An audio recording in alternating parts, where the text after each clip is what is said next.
Hello, welcome everybody to the Friday lectures at Peking University. We're very, very honored and delighted to have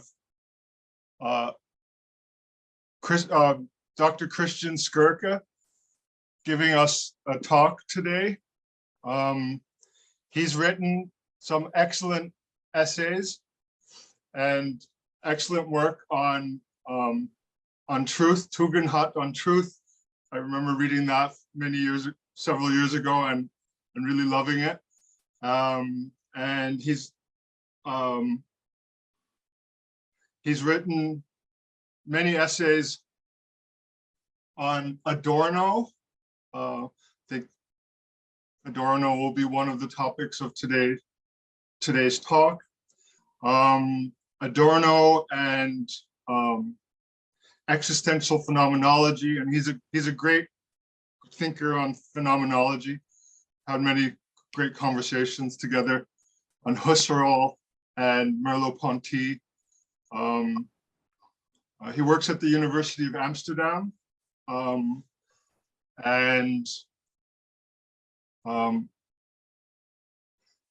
works at the University of Amsterdam, teaches ontology, among other things, and has also written on metaphysics, so metaphysical experience, and constitutive error, for instance, in Adorno's Meditations on Metaphysics. And I really like one of his essays as well, one of the recent ones on internalism and externalism in transcendental phenomenology. Highly recommended. So we're really honored and delighted to have Christian, Dr. Skirka, speak about phenomenology and social criticism, the meditation argument. There's a handout in the chat for everybody to click on. I won't describe it because I think he will. Yes, there's a handout. So we'll talk, Dr. Skirka will talk for about an hour. And then there'll be about an hour of discussion. So welcome, and yeah, we're honored and delighted to have you here. Okay, thanks a lot for this introduction. The pleasure is entirely mine. Thanks for having me. Thanks for the invitation, and it's really also a great honor for me to speak in front of this large audience in Beijing. That's obviously something that I find significant. And of course, circumstances are unfortunate. I would have loved to be able to be there in person. Of course, entirely self-fulfilling. I've never been to China. Now, as Arthur already said in his very, very kind introduction, the things that interest me are, well, diverse, but certainly a mainstay of my research is in phenomenology. The other one is in critical social theory, and what I'm trying to do in this talk, and I'm not sure that I try very successfully, is to bring these two areas of interest of mine closer together. So, well, as I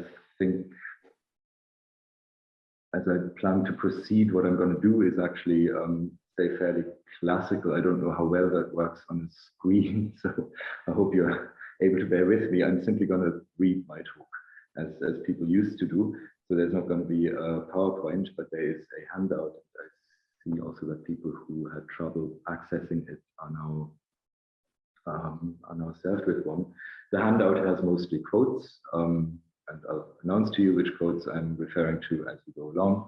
There are two illustrations why there is this sparrow. I'll explain also when we get there what this other somewhat cryptic arrow thing is another thing that needs explanation, and we'll get there. But that's it basically. So there's a handout and there's going to be me talking. Maybe it's a good idea also due to the slight stiffness of the online format that I take interim breaks if there are any urgent questions or any urgent clarifications for you to come in, maybe in a rhythm of every 15 to 20 minutes. But I hope to stick overall to the 1 hour format that has been assigned for this, and obviously that would be in the interest of the discussion afterwards, to which I'm greatly looking forward. All right, then let me just get into this. I'm going to talk about phenomenology and social criticism, the mediation argument. And now, as the information for this talk tells you, I'm interested in phenomenology as a form of critique, and specifically its potential role in the context of social criticism. This is actually somewhat of a long-standing project, and I finally have some time to sit down and put a couple of thoughts together.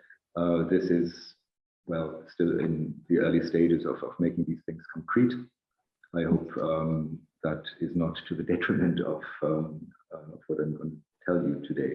So what I want to do in this project is essentially to defend phenomenology in this role as a form of critique, because this role is contentious, especially among critical social theorists. Now, my idea for this talk is a bit more specific than this overarching project, and maybe to a disappointment less on the side of the social, but more on the side of abstract questions of ontology and experiential structure and experiential content. What we'll see, though, is that opponents of phenomenology as a form of critique tend to lodge their complaints at this abstract level. So don't blame me for it. They are the people that I'm trying to protect phenomenology against. They are doing this sort of thing.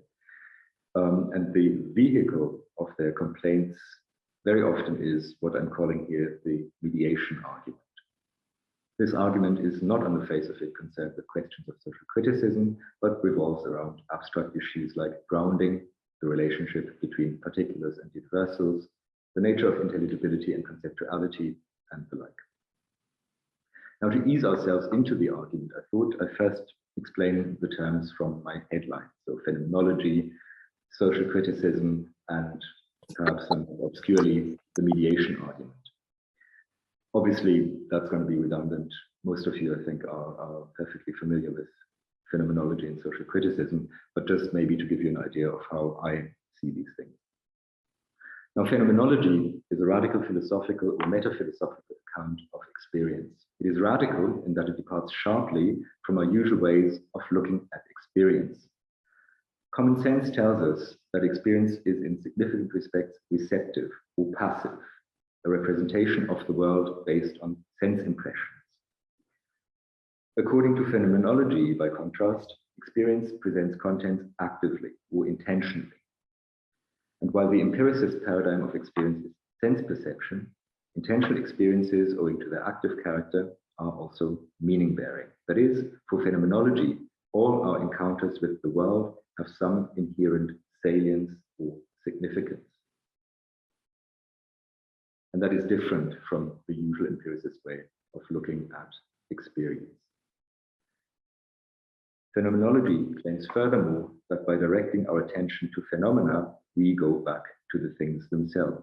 That's Husserl's famous catchphrase. And this catchphrase means, in essence, that we do away with a deep-seated philosophical intuition that phenomena are appearances of something behind them, of some underlying reality. By rejecting this intuition, phenomenology forswears the notion that ontologies concern all there is under some paradigmatic description, under some, let's say, determinate account. Say materialism, idealism, phenomenalism, supernaturalism, Platonism with their characteristic ontological commitments, they're all examples for this, to look at everything, as metaphysics does, under some paradigmatic description, and phenomenology does not do that. So by contrast with entities that fall under these and similar commitments, phenomena, as phenomenology sees them, cover, you might say, anything, whatever, not just everything, but in some sense more than all there is. That is, well, maybe an advantage, maybe a disadvantage, that remains to be seen, but there's a certain ambiguity and indeterminacy about phenomena, ontologically speaking. And that is, well, intended by phenomenology to be that way. Now, social criticism. Social criticism, broadly conceived, is concerned with identifying and articulating problems of collective life forms. These life forms have their distinctive place in history, certain institutional frameworks, typical economic structures, specific existential implications, and so forth. And they come with characteristic experiences, saliences, and significances, as the following quote underlines. And that is the quote that you find under Others, number 1.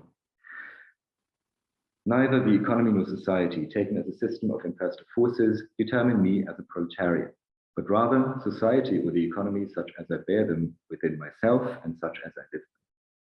Nor is it, for that matter, an intellectual operation without any motive, but rather my way of being in the world within this institutional framework. And now a couple of examples. As a worker, I have a certain style of life. I am at the mercy of unemployment and prosperity. I cannot do with my life whatever I please. I'm paid on a weekly basis. I control neither the conditions nor the products of my labor. And as a result, I feel like a foreigner in my factory, my nation, and my life. I'm accustomed to dealing with a fatum, a destiny, that I do not respect, but that must be humoured. Or perhaps I work as a day labourer. I have no farm of my own, not even any work tools. I move from farm to farm, renting myself out during harvest season. I sense a nameless power hovering over me that turns me into a nomad, even when I would like to settle down. So this is a quote from Merleau-Ponty's Phenomenology of Perception, where Merleau-Ponty outlines a couple of, you might say, political and social implications of what he's saying. And I'm just quoting this to you as an example for the long-standing connections with social criticism in this broad sense that phenomenology has, trying to give it, social criticism, a footing in lived experiences of social pressures and social harms. It's in this capacity that phenomenology informs post-colonial or decolonial discourse after Fanon. A great deal of African philosophy is informed by phenomenology. The same goes for liberation philosophy in Latin America. Phenomenology allows social criticism to bring experiences, mostly in these cases of discrimination, exploitation, marginalization, to bear on its verdicts. For example, by investigating social obstacles to collective or individual sense-making. Often, however, philosophically motivated social criticism is narrower and gets in conflict with phenomenology for this reason.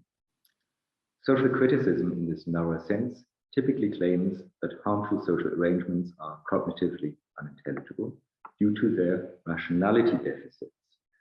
Rationality deficits, that is, on the part of these social arrangements themselves.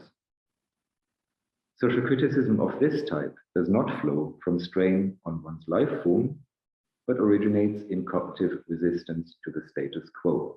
I mean, there's nothing necessary about keeping these two things apart. This is more like a convention that you have in the discussion within social criticism. On the one hand, you have people who emphasize the experiential level of things. On the other hand, you have those people who emphasize the cognitive or rationality-oriented aspects of social criticism. And of course, the most important representative of this kind of cognitively oriented social criticism is the critical social theory of the Frankfurt School. This is why my discussion today is largely going to revolve around Adorno's rather scathing critique of Husserl's phenomenology in his 1956 book, Metacritique of Epistemology. Or rather, the English title is Against Epistemology and Metacritique. I'll refer to the book as Metacritique. What is even more important for us is that Adorno's Metacritique makes ample use of what I call the mediation argument. Now, what is the mediation argument? it's not the standing expression as far as I'm aware, so let me explain some more. Frankfurt School thinkers like Adorno understand collective life forms in the Hegelian tradition as socio-historical embodiments of rationality. Therefore, the tensions within collective life forms come to the fore as quasi-logical failures, as internal contradictions, aporias, or antinomies. Theorists in this tradition examine dialectically whether a given configuration of subject matter, from knowledge by acquaintance at its simplest to complex historical events, can be rendered conceptually stable by the conceptual resources inherent in that configuration. A given configuration fails if it remains unintelligible by its own standards of rationality.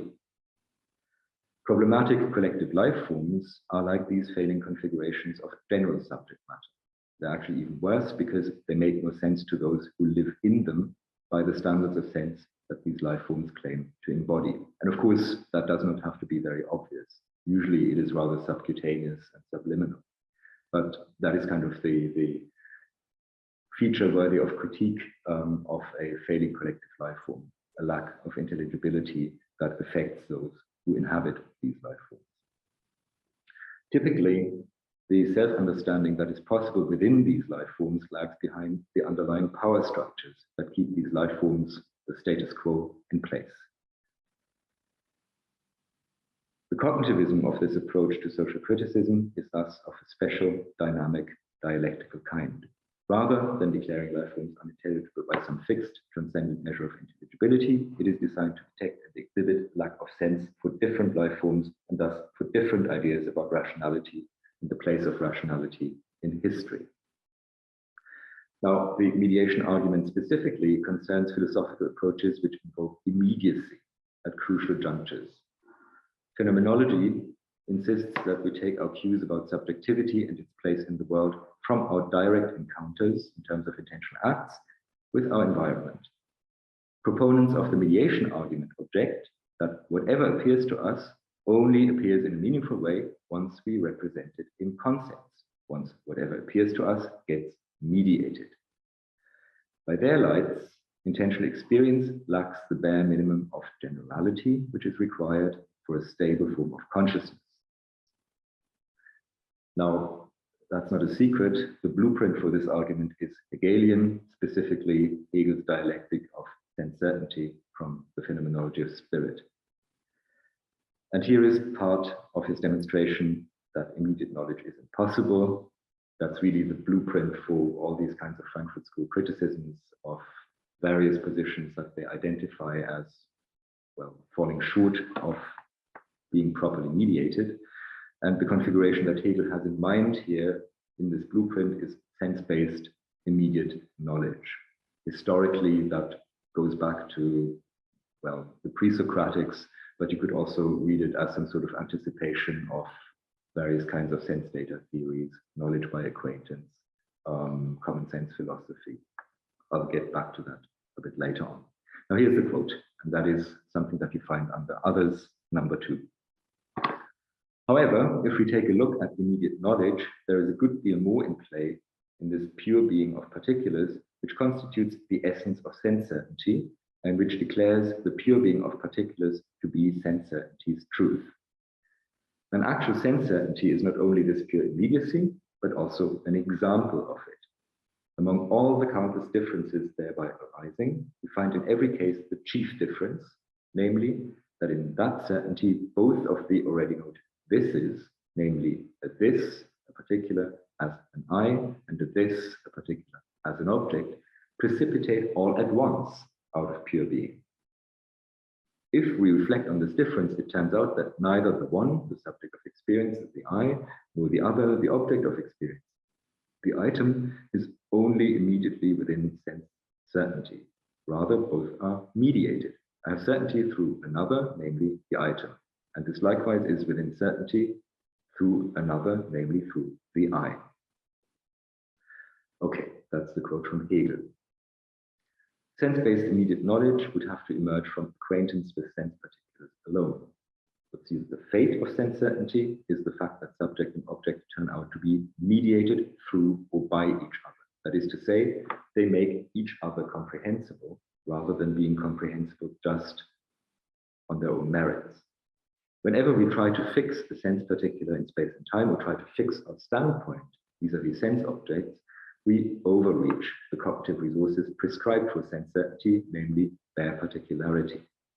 To say, for example, there's a wall behind me, or I was woken up by birdsong this morning, requires more than particular concepts. Only universal concepts can frame particulars in the way required for any knowledge claim. At least this is what people following Hegel would endorse. Sense-based immediate knowledge does not satisfy this requirement. I'm sure that you're all perfectly familiar with this. The reason for which I've rehearsed Hegel's dialectic of sense certainty just now is that I want to see whether something that generations of critical theorists have found convincing is in fact convincing.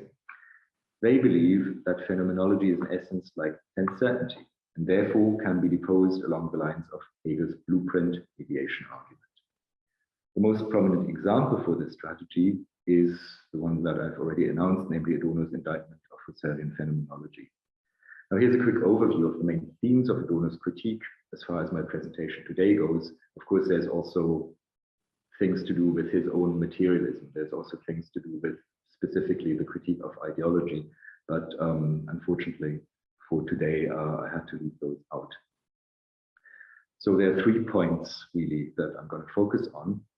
Phenomenology claims that plain intentional experiences mean phenomena immediately, thus giving us access to things themselves in this capacity of meaningful without mediation. And of course, Adorno takes issue with that. Further, phenomenology claims that immediate experience and their objects are fundamental, thus appealing to something given or first. I want to cast this as a meta-philosophical issue, again, something that Adorno finds problematic. Then finally, third, phenomenological methodology, reduction, or bracketing, the epoche, carves out a domain of merely intended items as we intend them. And while phenomenology thinks that this gives us a particularly good idea of, let's say, the structures of experience or the structures of subjectivity, Adorno thinks that this makes phenomenology completely powerless vis-a-vis the status quo. And what I propose is simply that we investigate these claims and how much credibility can be put in them. Okay, let's start with meaning and its ontology. I'd like briefly to recall 2 basic characteristics of phenomenology. In making intentionality or aboutness, as it's sometimes put, central for how we understand experience, phenomenology diverges from the usual perspective on experience on 2 important counts. We've heard this already. For one, intentional experience is active. For another, intentional experience carries significance, salience, or meaning. If we intend a phenomenon, therefore, we do not simply face reality, which is then represented in a mental picture or a propositional attitude. We direct ourselves actively towards the world, which we experience as something meaningful. Now, as Husserl puts it in the 5th logical investigation, I'm going to quote, this is Husserl, the Husserl quote number 1. The object of the presentation, the intention is and means what is presented, the intentional object. If I present God to myself, or an angel, or an intelligible thing itself, or a physical thing, or a round square, etc., I mean the transcendent object in each case. In other words, my intentional object. It makes no difference whether this object exists, or is imaginary, or is absurd. The object is merely intentional, does not, of course, mean that it exists, but only in an intention of which it is a real part, or that some shadow of it exists. It means rather that the intention, meaning an object so qualified, exists, but not that the object does. If the intentional object exists, however, the intention, the act of meaning, does not exist alone, but the thing meant exists also. Now, you could say that for Husserl here, while intentions or acts of meaning do have a determinate ontology, they are structures. They're not just formal constraints or something like that. They are structures of experience. Phenomena are ontologically indeterminate. And this is why I used the expression before of an experience of anything, whatever, in place of an experience of all there is, to express this peculiar indeterminacy. Okay, now we've been going for almost 20 minutes. I'm wondering, first of all, can you hear me? Is the connection okay? Okay, I take this as a yes. I can hear you. Yeah, great. So are there any urgent questions about anything that I've said so far in terms of comprehension?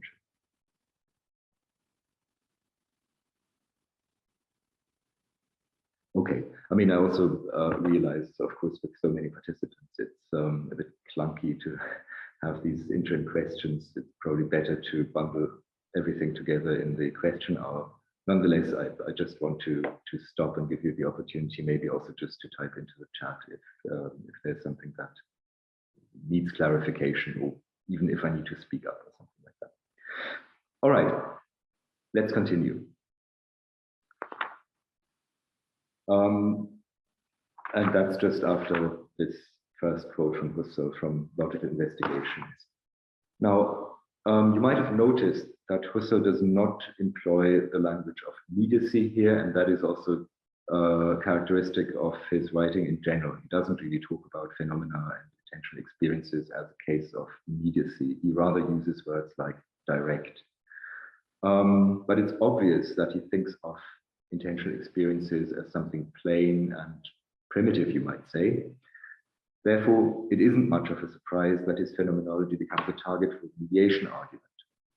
From the perspective of phenomenology, intentional experiences are thought to mean something simply by virtue of being intentional, by virtue of having aboutness. From the perspective of the mediation argument, as Adorno is quick to remark, that's the first quote under Adorno, everything meant is mediated by meaning. What seems to be missing from the phenomenological picture are the universals that allow us to relate phenomena to overarching frameworks of meaning and intelligibility. Okay. Remember though, the original mediation argument concerns sense-based immediate knowledge. And surely this argument doesn't apply to phenomenology just as is. After all, phenomenology is neither concerned with immediate knowledge, although actually when you read Adorno's text, that is clearly what he believes. I think that's a mistake. Phenomenology is not primarily concerned with immediate knowledge. If you find that controversial, obviously we can discuss this later on. Nor is it specifically concerned with sense data. You might say sense data are all there is for views like phenomenalism, but phenomenology, at least if you believe in its program, has no commitments with respect to all there is. So that, in a way, is a knockdown reason for saying, well, phenomenology, of course, can tell you something about sense data, but sense data are not in any sense decisive for what phenomenology tells you about meaning something intentionally.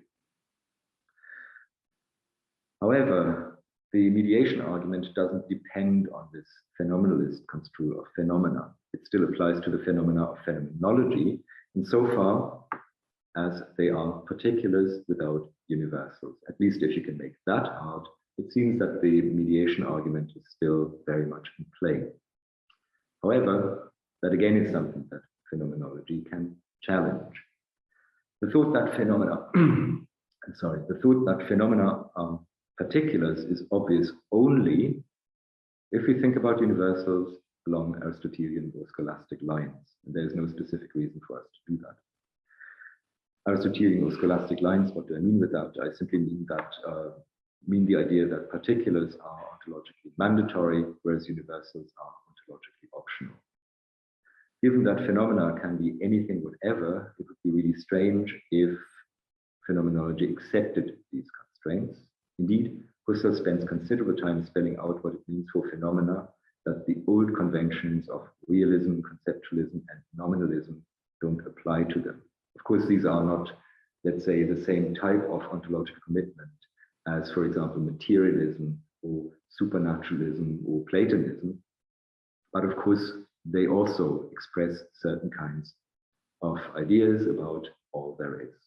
All there is particular, or all there is contains relations, or all there is contains redness and other universals. These are also different ways of expressing ontological commitments, and phenomenology is as well open or undecided or indeterminate about those two. So Husserl, I said, he is actually very interested in what happens when you waive positions like realism about universals or conceptualism or nominalism. And one important upshot of this discussion is that at bottom, we must be able to intend something in general, universals, just as directly as we intend something individual, particular. For generalities, universals, to show up in judgments and other instances of what people like Adorno would call mediation, we have to be able to intend something in general in the first place. Obviously, this is a very, very big discussion. It involves very controversial concepts such as phenomenological essence or eidos. And I cannot address these things within the remit of this talk. Rather, what I want to explore now is this idea that we can intentionally experience something in general, and maybe an illustration can help here. This brings us to the sparrow on the twig. So take the fairly unremarkable thought that by looking at this sparrow on the twig over there, I intend a bird, thus not a particular, but a universal. For the mediation argument, what happens here is clear. The universal bird is intended through the particular, this sparrow on the twig over there, suggesting that only the particular is present, while the universal is present in some mediated way, as something exemplified by the particular. This is actually something that you can tie directly to the Hegel quote under others too, where he says that an actual sense certainty, so an immediate experience, is not only this pure immediacy, but also an example of it. So going back to our debate between Adorno and Husserl, it's rather unsurprising that Adorno criticizes Husserl's notion that we intend something in general directly, as he puts it, the mere duplication of the individual through its eidetic reduction. You find this phrase in the Adorno quote number 2 at the end, and he explains further, that is actually the earlier part of the quote under Adorno 2. He says, the belief, however, is deceptive that the essence of something ideal is the quiddity, das was, of individuation. For this quiddity in its strict selfhood could no longer be distinguished from the individual at all. Pure todeti, the Aristotelian this, and essence, the individual and its concept coincide. Now, Adorno's point is that Husserl's intention of something in general can't be distinguished from the intention of a particular in the way in which the perception of a particular can be distinguished from the concept of this perception. Husserl's intentions of something in general are thus intentions of something particular in disguise, if you believe Adorno. So for our example, this would mean that in following Husserl, we see the sparrow and then, instead of conceptualizing our perception as the perception of a bird, make a rather paradoxical attempt, namely to read the classification concept, bird, of the singularity of the sparrow. Okay. However, the bird example was meant to tell against the mediation argument, not in its favor. So here is how you can also turn it around and use it against what Adorno is pursuing. For Adorno, the sparrow that we experience is a mere exemplar of a bird, to be subsumed under the universal concept bird that it exemplifies. Phenomenologically speaking, however, an exemplar is an instance of something in general. For this to be possible, universals, something in general, must be able to appear to us as phenomena. We can only subsume all the sparrows, robins, pheasants, goldfinches, marsh warblers, turkeys, woodpeckers, blackbirds, chickens, seagulls, pigeons, magpies, and so on, under bird, and subsumption is a case of mediation, if we can see the bird in each individual feathered biped. That's the phenomenological point. Okay, we're halfway through. Is there anything that you might want to raise urgently at this point? No? Okay, moving on. Now, let me seize this moment and insert a quick detail about seeing the bird in the sparrow. Husserl's account of normativity and truth is based around his generic concept fulfillment, and this is the little diagram under the sparrow. It's not particularly thought through, but I hope it does a little bit of work. So in terms of our bird example, we mean something in general, bird, by directing an empty intentional act at the world. To make our intention of bird concrete, we need another intentional act, namely an act that gives content to our empty intention. And this act, or rather the content that is being given by this act, is roughly this sparrow on the twig over there. And you can see a difficulty in illustrating these issues is that if you go by our conventional understanding of ontology, what I'd be suggesting here is that these two acts coincide on, well, the one act intends something universal and the other act puts something individual in the place, and then these two acts are supposed to coincide on these things. For that to be possible, of course, you need to buy into the idea in phenomenology that phenomena have a certain ontological fluidity or a certain ontological ambiguity, so that you can indeed see the bird in the sparrow. This just as a sort of footnote. The point of fulfillment is that these two acts, the empty intention and the fulfilling intention, coincide on the same content, so that in being directed at this content, my original intention of bird is fulfilled. It is important to understand that this arrangement is geared to meaning something in general. The empty intention is about the bird, not about the sparrow. And this is fulfilled by seeing this sparrow on the twig over there. Yet what I see over there is not the sparrow as an exemplar for the universal bird.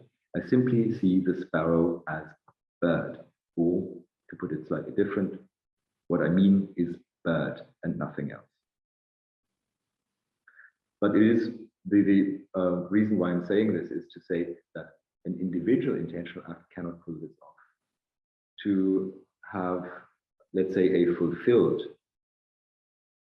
experience of something universal, like a fulfilled experience of anything, you need a more complicated, articulated act structure where you might say there are several intentional acts in parallel emerging from the same subject, going towards the same object. But the point is that there are several of these acts because they have these two distinct roles. On the one hand, of anticipating an object in an empty intention and then fulfilling that intention in positing an object there. Now, this short excursion into fulfillment tells us something about the mediation argument too. In criticizing Husserl's phenomenological conception of intending something in general, Adorno seems to assume that phenomenology thinks we can capture the universal directly as well as correctly in one stroke. That's quote number 3 under Adorno. The emancipation of the ideal unity of species from the performance of abstraction is illusory, analogously to the emancipation of the proposition in itself from thought. What can only be determined as a result, in this case the concept, is hypostatized for the sake of a guarantee which does not devolve upon the concept, for example, as something detached, but rather just in its relation to the totality of experience. Let me paraphrase. Adorno takes issue with Husserl's point that conceptual abstraction presupposes our ability to have direct experiences of something in general. He talks about the ideal unity of the species, which is also an expression that you find in Husserl. Now, Adorno thinks this is upside down. The full universal, so the universal with a guarantee attached to it, doesn't flow from a discrete intentional act. In light of our bird example, of course, Adorno is right. The full universal bird doesn't show up in a discrete act alone. The discrete act only puts it out there emptily. But he is wrong to think that this is what Husserl proposes in the first place. Guarantees and other normative markers arise in fulfillment structures, and thus quite similar to Adorno's invocation of the rest of experience. Even though phenomena show themselves with self-evidence, as you often read in phenomenological literature, phenomenological self-evidence is not Cartesian warrant, not even reason to believe. All these loaded normative attributes come to intentional experience as variations on fulfillment, and thus cannot be features of discrete intentional acts. Okay, now let me just introduce here an interim summary. We've seen so far that the mediation argument applies to phenomenology only when we adhere to certain epistemological and ontological conventions. Phenomenology fails to give us an account of meaning if phenomena are sense data, if phenomena are particulars, if universals only appear through particulars. While sense data and particulars are phenomena, however, phenomena are not just sense data or particulars.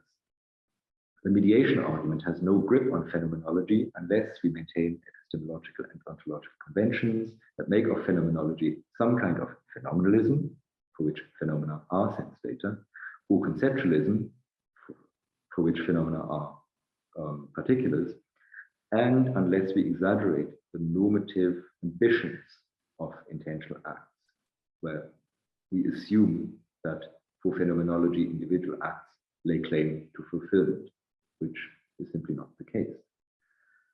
Now, if we insist on these conventions, phenomenology is actually impossible. So it always collapses into conceptualism, or it collapses into phenomenalism, but it never is really phenomenology.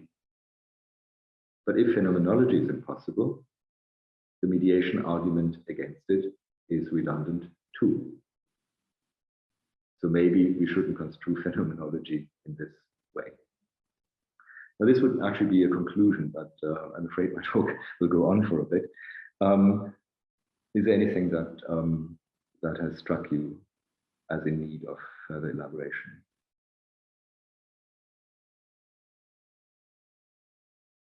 Okay, let's continue. So I've just said that when it comes to these, as it were, first order ontological issues or first order epistemological issues, like, I don't know, what is the stuff of experience?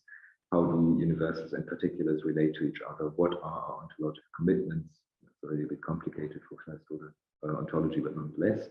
I don't think the mediation argument is particularly dangerous to phenomenology, but phenomenology is still left vulnerable to what might be called a meta-philosophical version of the mediation argument.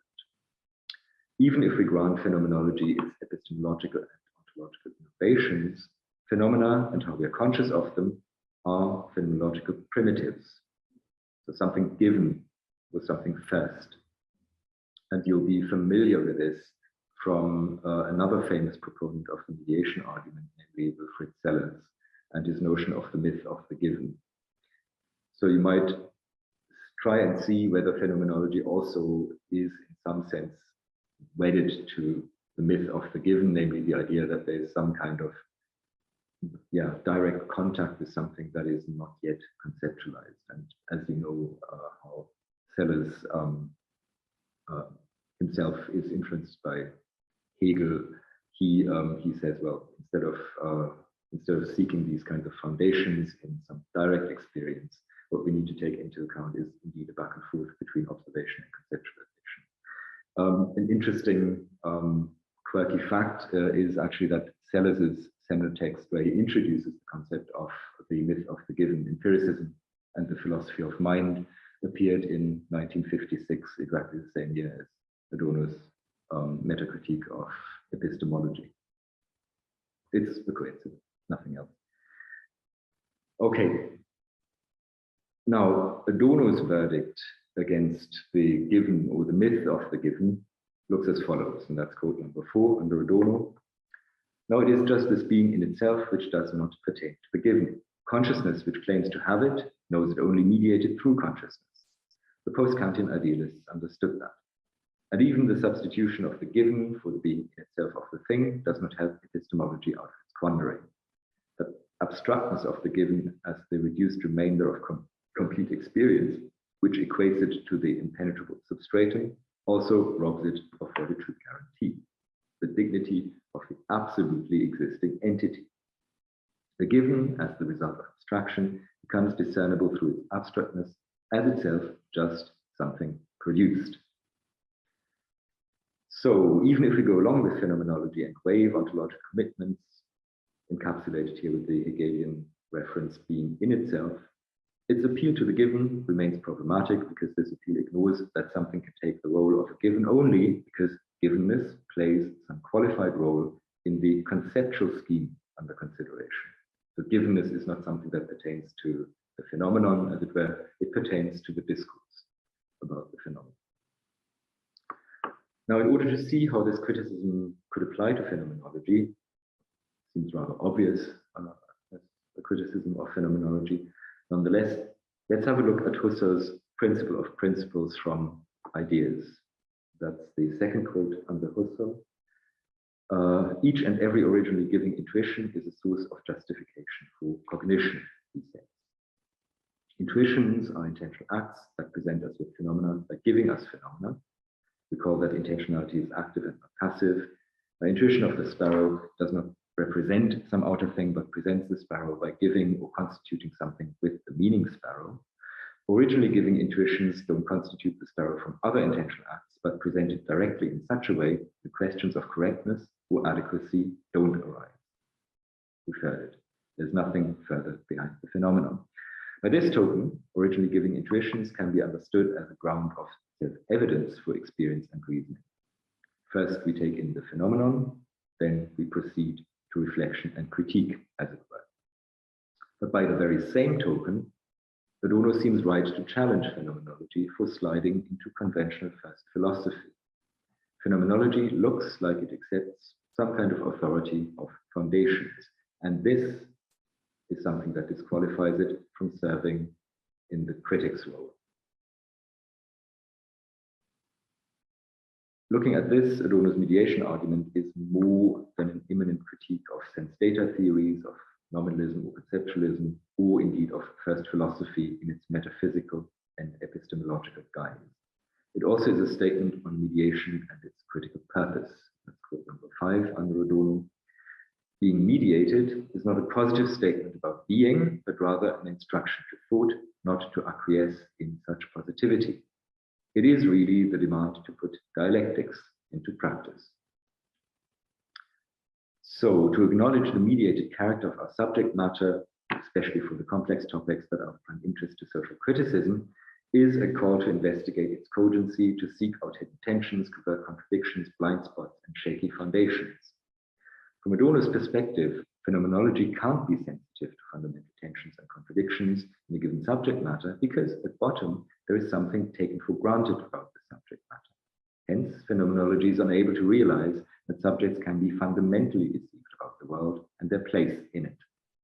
Not in the conventional skeptical sense, but in the sense salient for social criticism, namely that consciousness can sometimes be false consciousness, or that a society and its institutions can be sustainable, so can be accepted, and harmful, namely unacceptable, at the same time.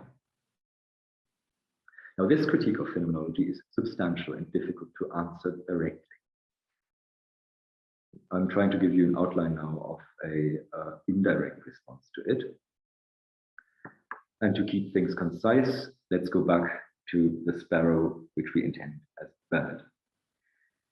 Even if we simply accept our initial intention of bird as self-evident, as we have seen, our bird intention points to a structure of consciousness beyond basic intentionality, namely a fulfillment structure that involves more than one intentionality.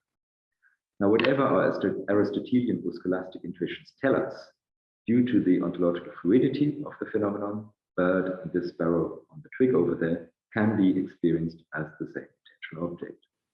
My claim is now that if we think that our intuitions about our surroundings, especially its historical and social dimensions, are fundamentally questionable, this thought can't be carried by plain intentional acts. Rather, what allows us to raise this issue is the two or multiple act structure of fulfillment that I've described.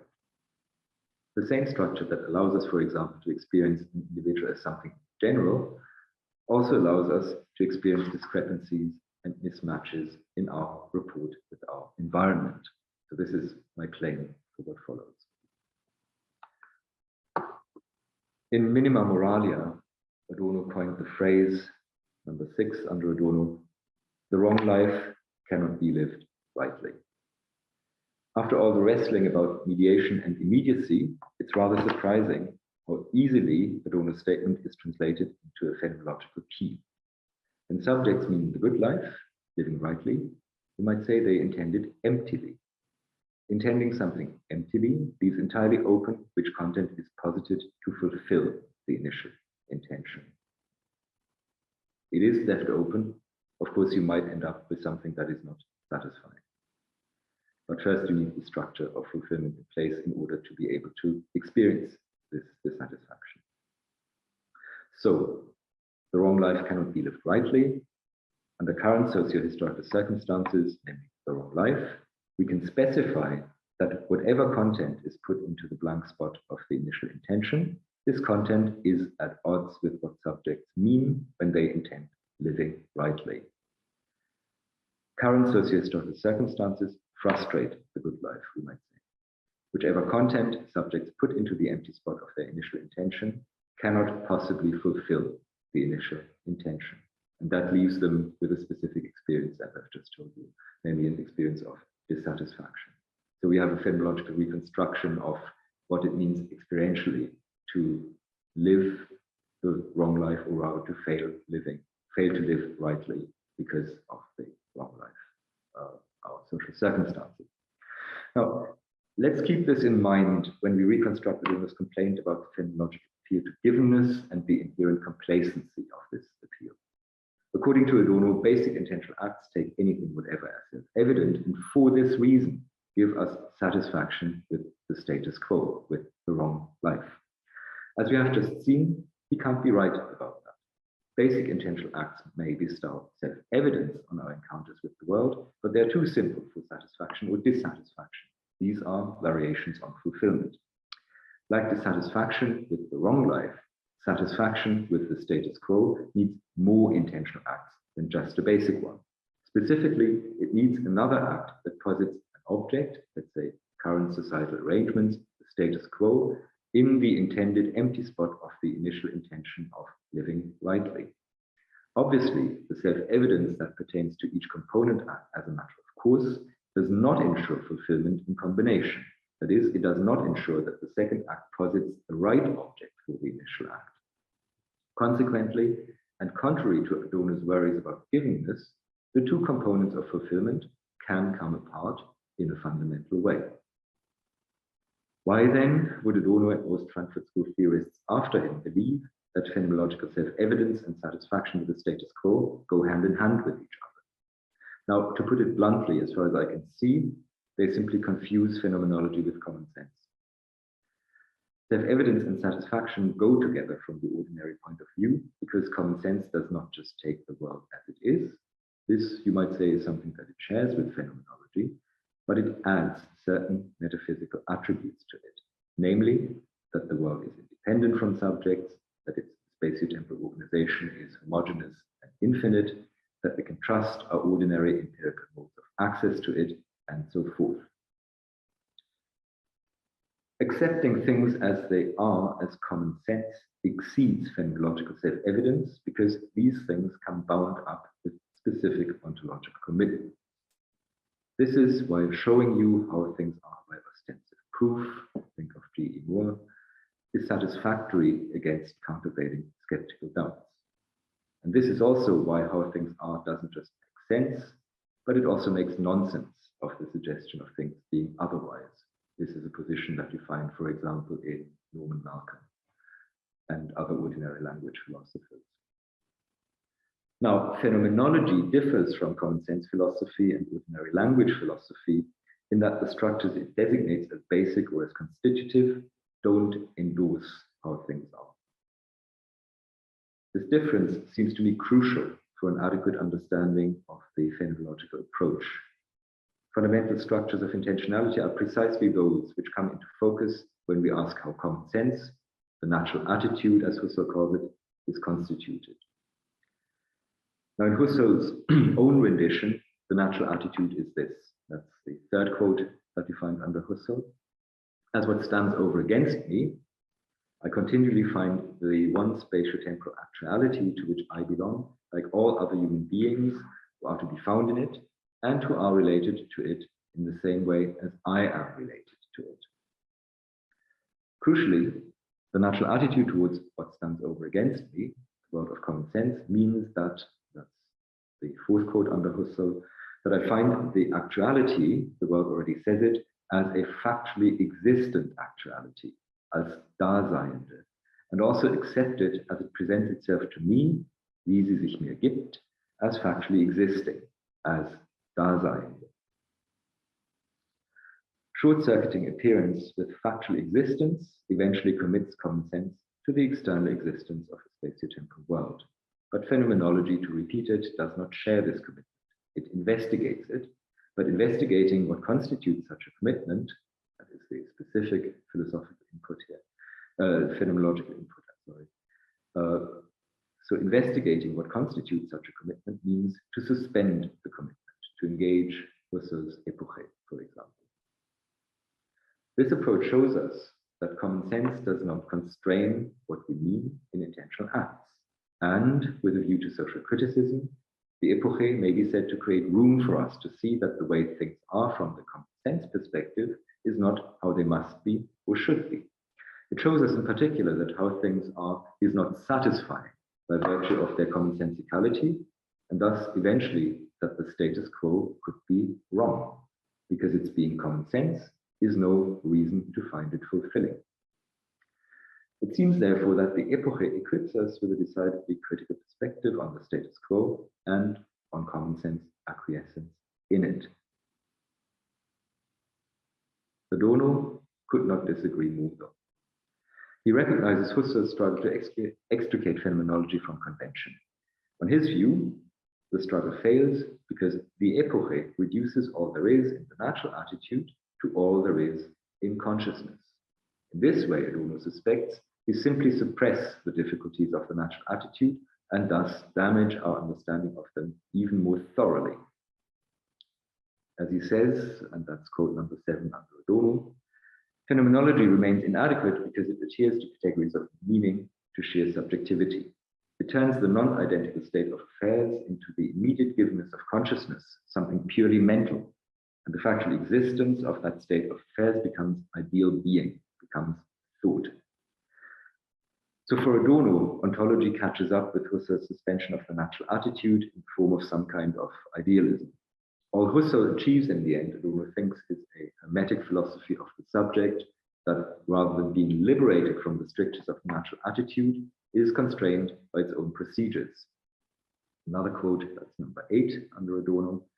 The absolutely other, which should arise within the phenomenological epoche, is nothing other, under the dictatorship of the epoche, than the reified performance of the subject, which is radically alienated from its own origin.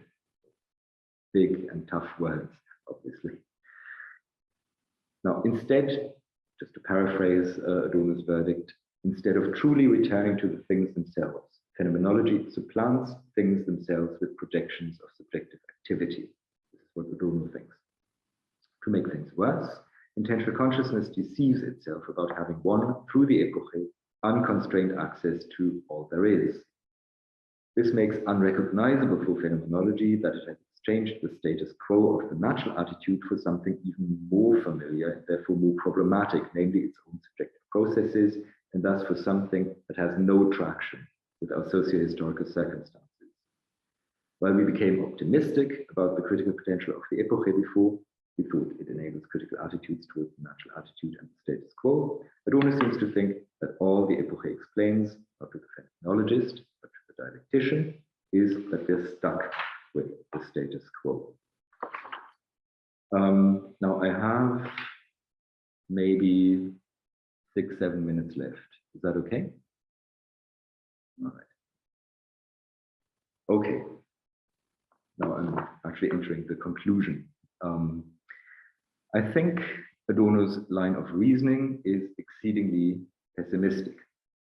He's so intent on keeping open the conceptual space for critique that he neglects the dimension of experience that discloses to us that the status quo is harmful. When Adorno says that modern life is the wrong life, he claims that our socio-historical circumstances make it impossible for us to live the good life, to live rightly, and this looks conceptual enough. However, the modality of the impossible is not harmful just by itself.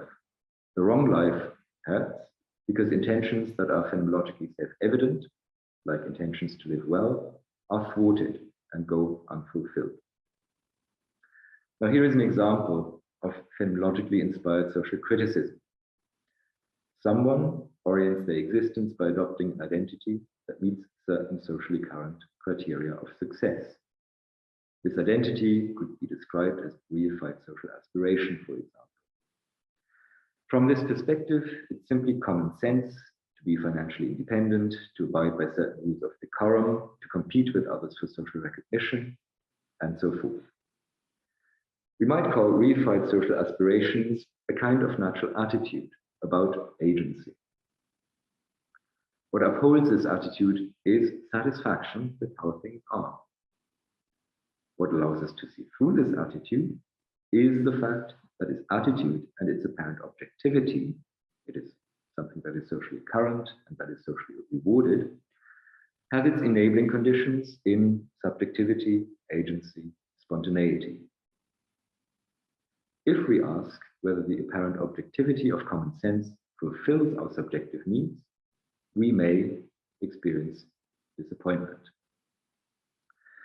Now, you might have recognized the pattern here. The outline is gleaned from Sartre's discussion of bad faith. Say, the waiter who enacts a social role, including entitlement to social benefits, the lapsed addict who maintains that they're on track with their compulsive gambling while they are gambling, the woman who blocks off sexually explicit advances by her date by some ad hoc mind-body dualism. Now, here is a similar, more nuanced, and perhaps even more sarcastic portrayal of a similar acquiescence in the normative landscape of the status quo. That is something that you find under Others, number 3. The minimal offenses, so minor violations of etiquette, are so relevant because in them we can be good or evil without smiling over it, even if our seriousness is a little delusive. Through them, we get the feel of morality in our very skin when we blush and assimilate it to the subject who looks on the gigantic moral law within himself as helplessly as at the starry sky, of which the former is a poor imitation. That such occurrences may be intrinsically amoral, while spontaneously good impulses, acts of human compassion without the pathos of maxims do, after all, also happen, does not devalue the predilection for propriety. For while the good impulse, caring nothing for alienation, straightway expresses the general, it easily enough shows the subject as alienated from himself, a mere agent of the precepts with which he imagines himself as at one, as a fine human being. Now, in essence, this passage gives us a deft phenomenological indictment of bad faith in the shape of moral hypocrisy. It describes how minor violations of etiquette in our socio-historical circumstances, or the socio-historical circumstances of the writer, is historical. So it's less than 100 years ago, but it's a historical reflection. So it describes how minor violations of etiquette may bring about visceral shame and embarrassment, whereas true moral infractions, truly hurting someone else, leave offenders bizarrely unaffected. Conversely, doing moral good doesn't leave much of an impression on these moral agents here, because being a good person has no true significance for them. Maybe it's a cliché. Yet, they have to deceive themselves about this attitude because acknowledging it would conflict profoundly with their self-perception as moral agents. Now, you might have guessed it already. The author of this gripping moral phenomenology is no other than Adorno. It is rather striking that in his own practice as a critical theorist, he traces microscopic saliences and significances, as well as their common sense distortions, something that does not just require phenomenological astuteness and an eye for something in general, but also some dexterity with intentional structures of satisfaction and dissatisfaction.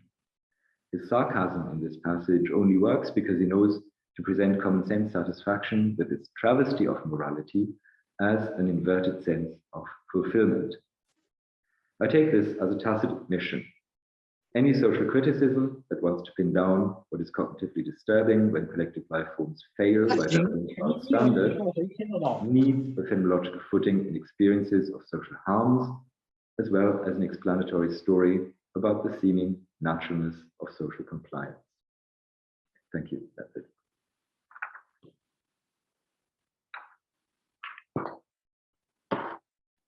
Okay, now. Did someone start talking? I guess. Thank you for that. Thank you for that wonderful talk. Really great. Okay,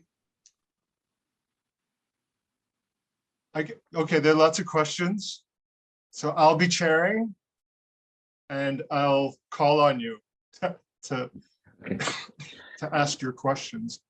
All right. I can only see, so keep your hand raised or finger raised, because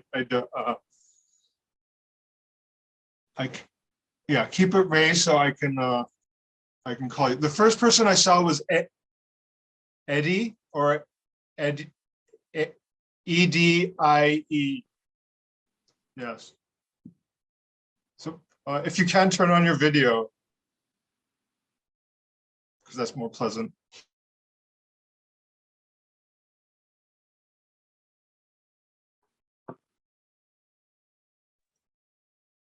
Okay, Edie doesn't seem to be responding. So the next person is Wu Yu.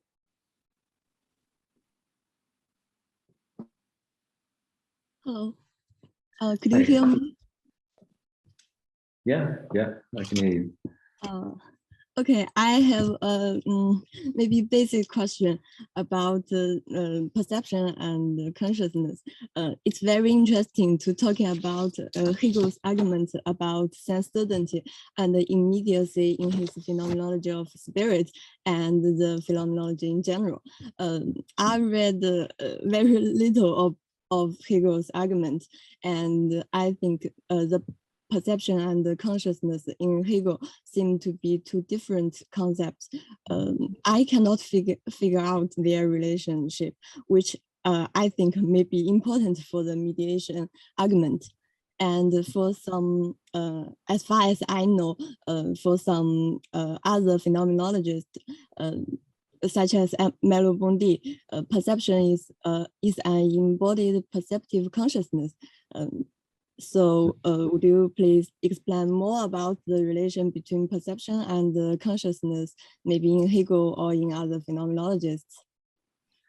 Okay, thanks for the question. I mean, it's very complex, actually, what could be said about this, but let me also talk about it a little bit in relation to the things that I've pointed out here.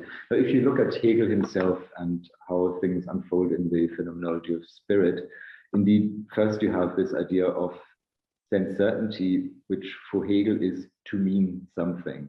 I guess this is also why Adorno is so attached to the sense certainty argument with respect to phenomenology, because it seems to have some resonances with the phenomenological idea that you can mean something directly. For Hegel, perception is, as it were, the resolution of the problems of sense certainty. As you know, I mean, it's, as it were, the second stage of his argument. So it is sense certainty criticized and determinedly negated and sublated.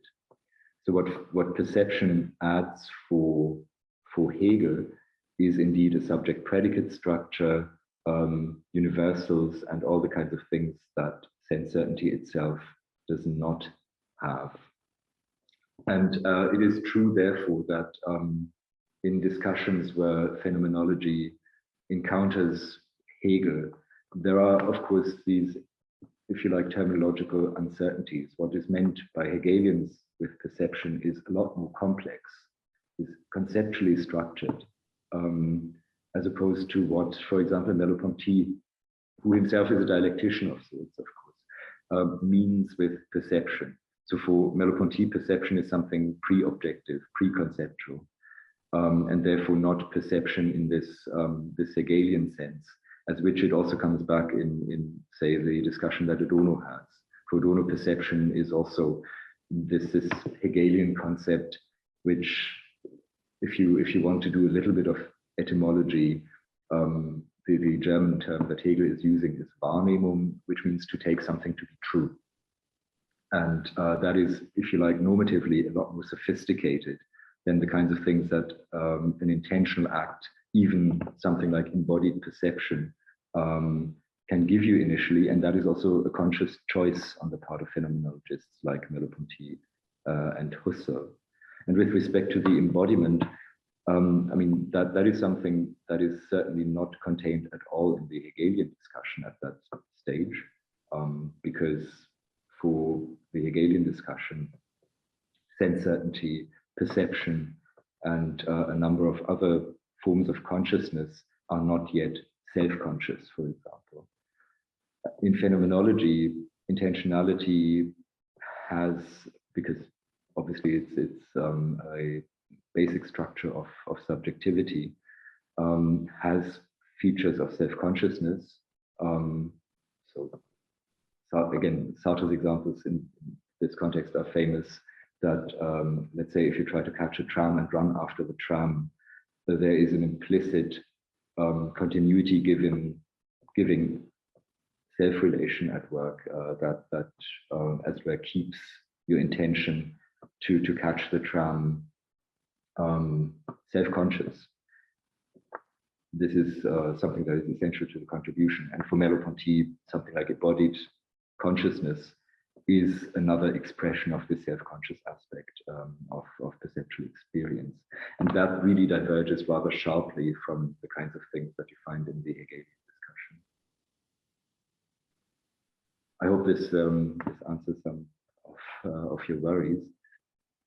So perception in the Hegelian case, just to summarize, is conceptually more complicated than the kinds of perceptions that you find discussed in phenomenology. And that seems to be the one source of unnecessary tension here between phenomenology on the one hand and critical social theory on the other, namely that critical social theorists like Adorno expect a little too much from intentionality, something that phenomenologists never claim intentionality, simple intentionality can do, even if we look at embodied intentionality specifically. Okay, thank you.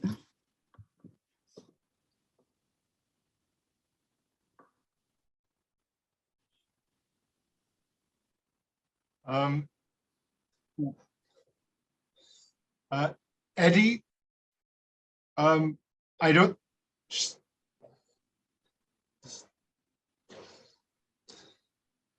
Sorry, this is difficult to hear myself. Eddie says you can't turn on the video or voice right now. Are there any other questions?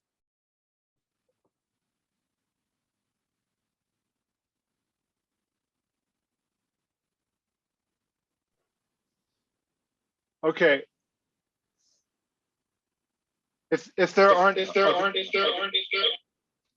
other questions, I have a couple of questions, so I'll ask a couple of questions. I did have, so I missed a couple of things from. You can hear me. I've got two machines going because this one doesn't work on my computer. So it's a bit complicated.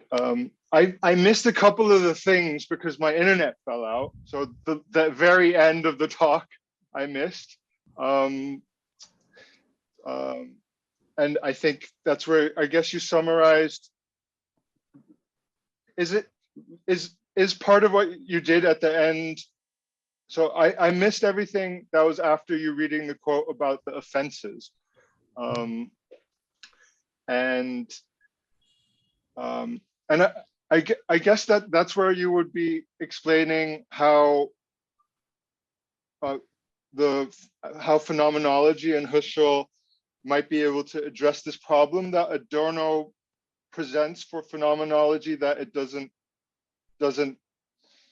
have any traction with social historical circumstances, and thereby can't form any sense of social critique or any a form of social critique, because it just gets trapped into what you described as phenomenalism, and then basically trapped in our minds rather than in engaging with the environment around us. And if you do that, then you can't potentially engage practically or morally and socially in a way to potentially have better acts or live a good life and things like that. I guess I have a couple other questions if there's time and nobody else has questions, but I was just wondering if you could just say, because I missed it, what was the response from Husserl or the phenomenologist that were you trying to argue at the end that phenomenology can form a social critique and does have a kind of answer that in part so what I got was that in part it was a misunderstanding from Adorno to critique phenomenology as entailing phenomenalism. Was that the response, or was there more? I think there was more. I just missed it because my internet fell out. Yeah. I'm happy to go through that again, also because, let's say, the social criticism part of my talk was much shorter than these more technical considerations. Now, maybe I'll just start with the things that you said in the end. It's true that when it comes to the way in which Adorno thinks he can apply this mediation argument to phenomenology, he is misconstruing phenomenology either as phenomenalism or as conceptualism or as first philosophy. And of course, I mean, he's also picking up on something that you find in Husserl. I would say in Husserl's really weak and confused moments, because a lot of the writing that Husserl does, especially at the stage of logical investigations, is not quite there yet. He is experimenting with a number of things. He's talking in a fairly conventional vocabulary to say fairly unconventional things. And Adorno is an extremely uncharitable reader of Husserl. He has read a lot of Husserl, so it's not about making up for incompetence or anything. I'm far from suggesting that. Adorno was an avid and very detailed reader of Husserl, and thought at some point, if we can turn, let's say, this degree of refinement in Husserlian phenomenology, this sophistication, into social criticism, that would be something. This is before Adorno became fully affiliated with the Frankfurt School, something that he thought in the 1930s, let's say. But yes, what I'm saying is that in part there's a misconstrual when it comes to the, as we're first order epistemological and ontological points that Adorno is making. Adorno is super conventional in what he accepts in ontology. He's a scholastic, basically, where he's working with basically a strategic scholastic framework, which I don't think you need to accept. In the meta-philosophical phase of the mediation argument, Adorno is less inaccurate, let's say, or less, or is more charitable, and I think has a point. If you have this foundationalist idea about phenomenology, you're probably not doing yourself too many favors. And then, I mean, that is simply a fault of my talk. I made a little bit of a jump, because obviously there are, you could say, internal phenomenological issues with this Husserlian foundationalism that I would think Adorno is right to pinpoint. These are not really suitable ideas for a social criticism.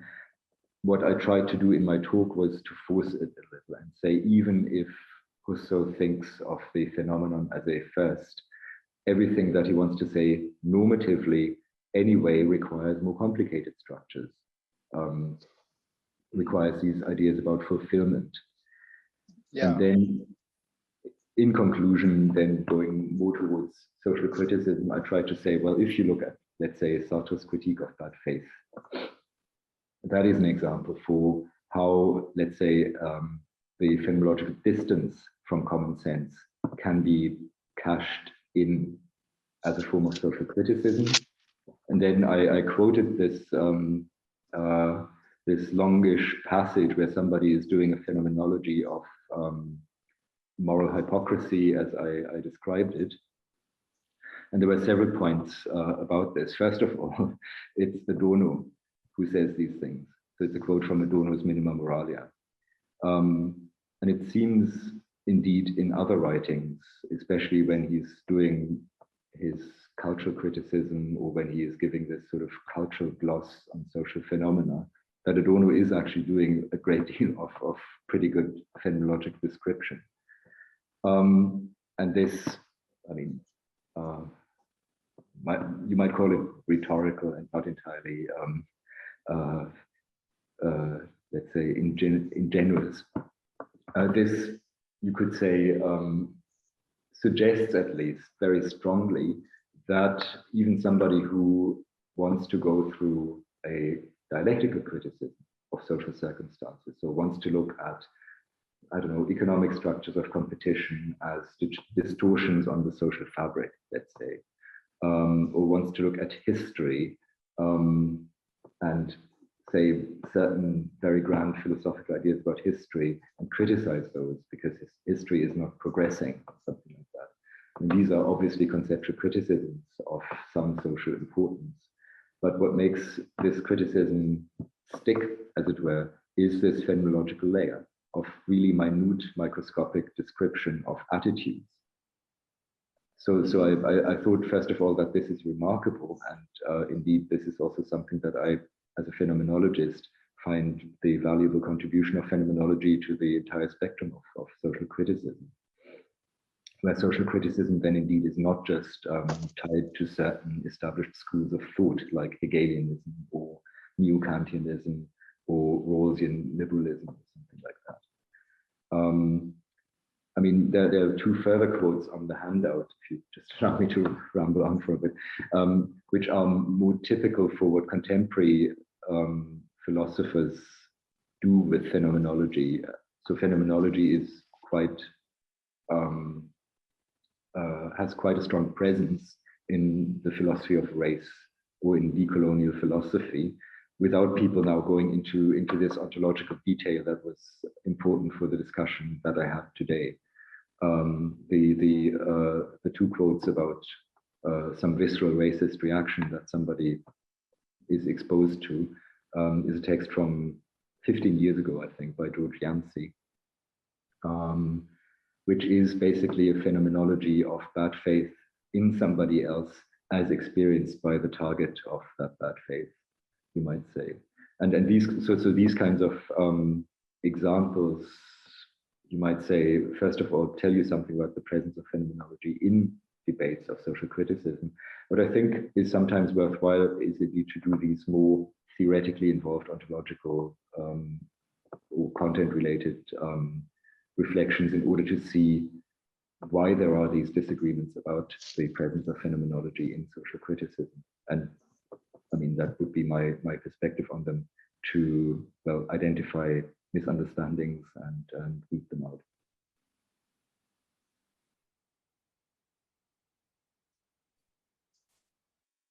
I hope this doesn't blow up my. Mute. Oh. That's a great answer. This is a really exciting talk, applying phenomenology, showing how phenomenology can have a form of social criticism. Are there other questions? If not, I would like to ask a couple more. Just raise your hand. I will see your hand. Just raise your hand. I know there are lots of phenomenologists here, and I'm sure they're very excited about this. So Christian is, as you can see, a very, very accessible and nice person. He'd be happy to answer your questions. Thanks. No, yeah, I mean, if you want to have some clarifications, for example, I mean, I have exposed you to something that I myself haven't fully thought through. So this is something that would be absolutely adequate in case you think this is too complicated. It's actually not. It is not so complicated, but I'm really glad to explain stuff. Yeah. Yeah, great. So just raise your hand. What? Or indeed, I don't know if you think this is completely ridiculous and you have severe criticisms. I, of course, would also be very glad to hear them, because usually that makes these talks better the next time. Yeah. Okay, if there's no other question, I'm going to ask a question.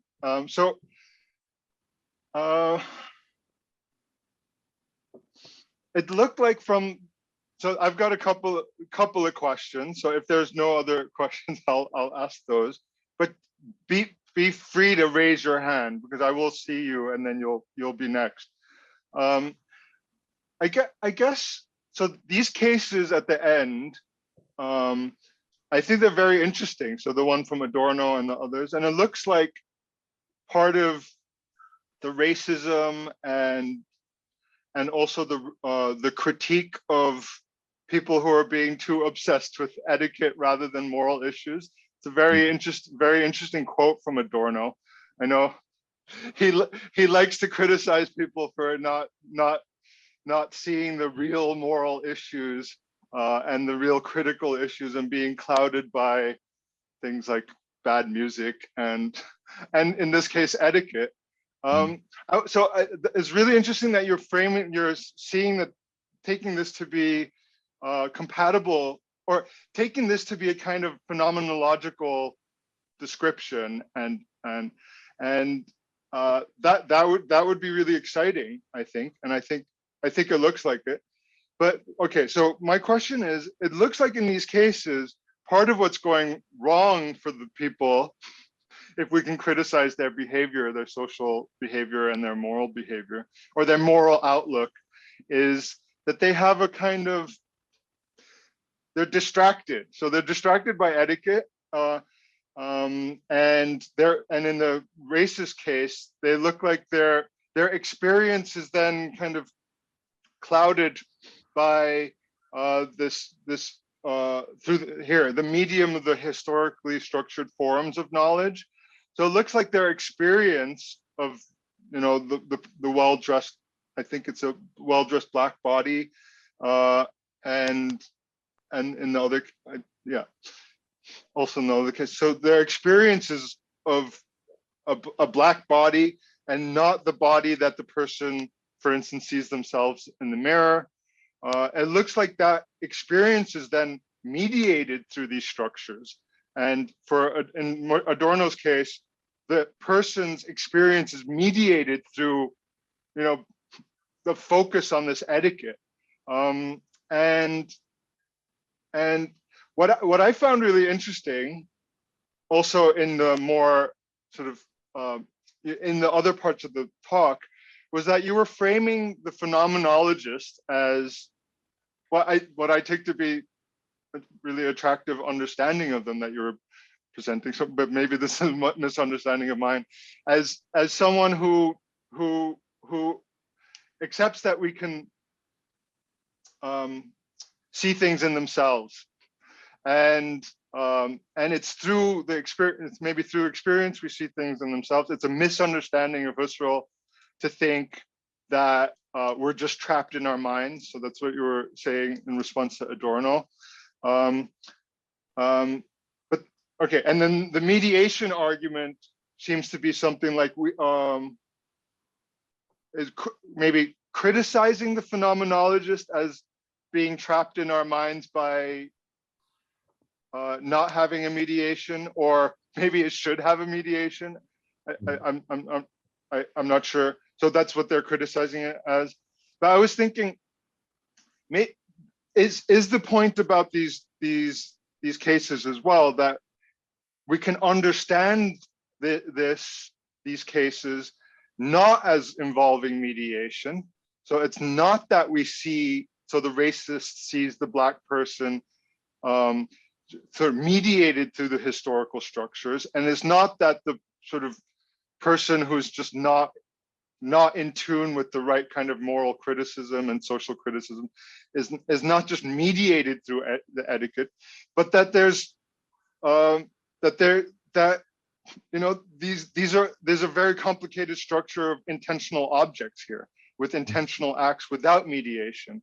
And the way to understand it phenomenologically is, well, part of the experience is a complicated experience with lots of different intentional acts, some of which include, an experience of just etiquette and just focusing on that intentional object constantly, and not seeing, for instance, that people are being alienated in their workplace, and that's a morally abhorrent thing, because one is too focused on other intentional objects. And in the Blackness case, part of the object is the historical sort of structures that affect the, you were calling it fulfillment structures and fulfillment, that it's all about that we get the stories in terms of intentional objects and intentional acts, rather than so a mediating thing. Is that the way to think about what you're saying, or maybe I'm bringing too much of my thinking into it? No, I mean, this is a really good summary of these initial thoughts that I had there, because indeed the connection between what I said in the beginning and the connection and what I said in the end might have been a bit too complicated and buried. So the idea indeed is to say that that something like this mediated perspective that the Frankfurt School social critic is demanding, of course, works in some sense when you look at, I don't know, really larger conceptual issues, and indeed something that you could call an internal contradiction and so forth. But if you want to disclose these kinds of things, especially when your ambition is to be a social critic that works according to the standards of the object of criticism, then phenomenology adds something to that, namely that you inhabit this object. And I think Adorno was aware of that, at least in some of his moments where he is doing phenomenology. But let's say, talking indeed in the wider perspective, as you are rightly insisting, the wider perspective that then includes writers on racism nowadays, writers on other forms of discrimination, gender discrimination, and so forth, like Sarah Ahmed. They would say, well, the way in which phenomenology articulates these issues, these social harms, is from an embodied perspective on them. For example, that is what these two quotes by Yancey obviously also represent. And what comes out, if we take this this perspective, is then that, let's say, discrimination also on the side of the perpetrators is something ingrained. And it's not just a cognitive deficit, it's, let's say, a problem in their entire habitus. This is why, say, Yancey in this experience with the lady in the elevator says that the entire body language of this lady is actually a racist insult, because this lady gets scared on account, of course, of things that you can talk about in an articulated way. But a lot of the social intuitions that we have and that inform something like the status quo are ingrained I mean, there are various things that I could talk about loosely. I don't necessarily want to do much of that. Only one thing, for example, it's a perception in the part of the world where I live, in Europe, that a lot of these problems of racism and discrimination had been overcome. At some point, it seemed that there was a lot of progress that had been made from, let's say, the worst things in European history, like fascism, or the conflict between the totalitarian system of communism, as it was expressed in the Eastern Bloc, and let's say the free world headed by the US, stuff like that. But of course, all of that is very naive, and all of that involves misrepresentations, and indeed allowed a lot of space to more or less visceral racism, hatred of foreigners, xenophobia, which only has emerged massively over the last 2 decades, as really what is driving European self-understanding without people even thinking of it. Things that you could hear now in the context of the current war between Russia and Ukraine, that people said, oh, you know what is bad about it is that blonde people are suffering. This is what you could hear on TV in Europe, which is completely insane. I mean, but of course it works. And I would say here phenomenology can be salutary, also in pointing out that when people think of themselves as progressive, but on the other hand, just as a knee-jerk reaction, are capable of producing these statements, like the moral hypocrite is capable of really regretting having used the wrong knife, but for the rest is actually minimizing the suffering, the real suffering of others, then phenomenology is also an invitation to reflect on these things in some kind of, if you like, self-critical attitude towards your adherence to some kind of status quo, some kind of natural attitude that, of course, if you look at the literature, is something that people usually associate with Husserl's concerns specifically with common sense in epistemology. But of course, common sense reaches much further. You can connect it to the status quo in social respects. You can, for example, when you take Sartre's discussion of bad faith, say, well, bad faith is not just what is prescribed by common sense, but there is indeed also a metaphysical equivalent to the common sense in epistemology. So, for example, also something that you could give a more complex analysis than what I'm going to tell you now. For Sartre, for example, in his critique of bad faith, you could say the natural attitude ultimately is some form of metaphysics of free will, some pedestrian metaphysics of free will, some ordinary metaphysics of free will, where you think that you are subject to certain constraints and determinations, and therefore you can be excused for what you do. That, let's say, you're part of a causal material fabric of the world, which is of course true, but that has something informative and interesting to say about your agency, which is what Sartre denies.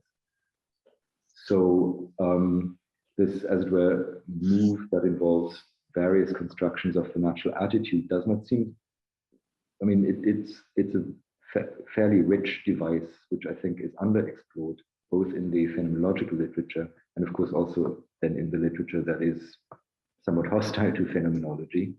It's always sort of underconstrued as this Husserlian concern with the ordinary and sometimes actually attributed to what phenomenology is trying to do. And I see some scope in, let's say, opening up, if you want to use that term, this contrast between natural attitude and then, as it were, properly phenomenological underpinning of the natural attitude for the purposes of social criticism. And the two quotes by Yancey, I think, are a perfect example for doing something like that. So the natural attitude in certain parts of the Western world, as I've said for Europe, I think he's talking now about certain parts of the United States, involves deeply ingrained and blind spot-like racism. That is something that you can then take on as an articulation of the natural attitude. So yeah, rambling. No, this is amazing. This is really good. I So my other question had to do with common sense and phenomenology and the natural attitude. So, yeah, this discussion is really, really interesting, I think, and also this what you just said now. So I guess my thought, my initial question, and I think it ties into what you were just saying, is that it looked like from the way that you were presenting the discussion between common sense and Husserl, and then bringing in Adorno's criticism of bracketing from the phenomenological bracketing. So bracketing gets us a distance with the world, so it makes phenomenology irrelevant. That's Adorno's criticism, as I understood it. And from that, it seemed to me that what we can think about Adorno's criticism, we can think about common sense as potentially the thing that can get us good social criticism, because what common sense does is connect us with the world and give, it has these so what a phenomenologist might say is, well, it brings in some metaphysical assumptions. It's not bracketing enough because it's saying that there is a world outside, for instance. But then a common sense theorist, and the way that I was thinking that Adorno is criticizing phenomenology, is that it's saying this is exactly what's part of the natural and common sense attitude that allows us to be able to engage with the world. So it looked like what Adorno is doing, or we can interpret Adorno as saying that common sense has a leg up over phenomenology in access to social criticism, because it just makes us connected. And I guess a response to Husserl and the phenomenologist against common sense is that, maybe there's some metaphysical things that we're not bracketing here, but we're as a common sense theorist, but it's exactly those things that allow us to just accept that there's a connection and accept the relevance of our experience.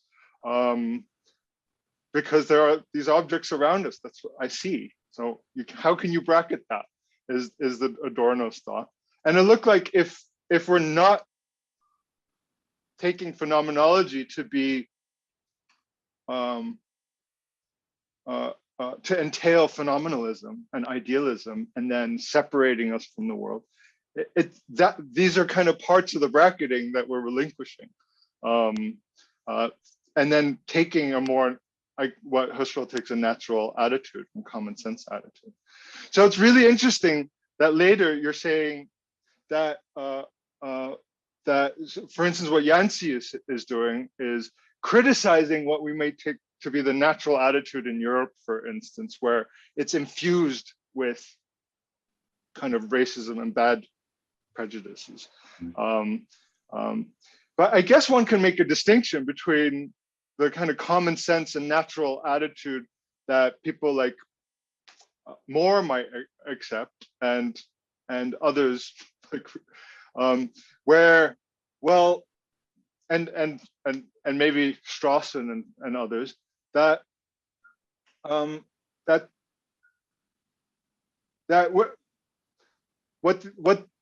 what is described as common sense, the European common sense here, is in fact bringing in a lot of theoretical metaphysical baggage that maybe we shouldn't have access to, or we don't have access to from the natural attitude. That these are further assumptions, maybe kind of built into the habitus. And in some sense, that it's correct to call it a natural attitude, because it's in the sense of, well, it's just what people take for granted, and that taking for granted takes us on a bad path.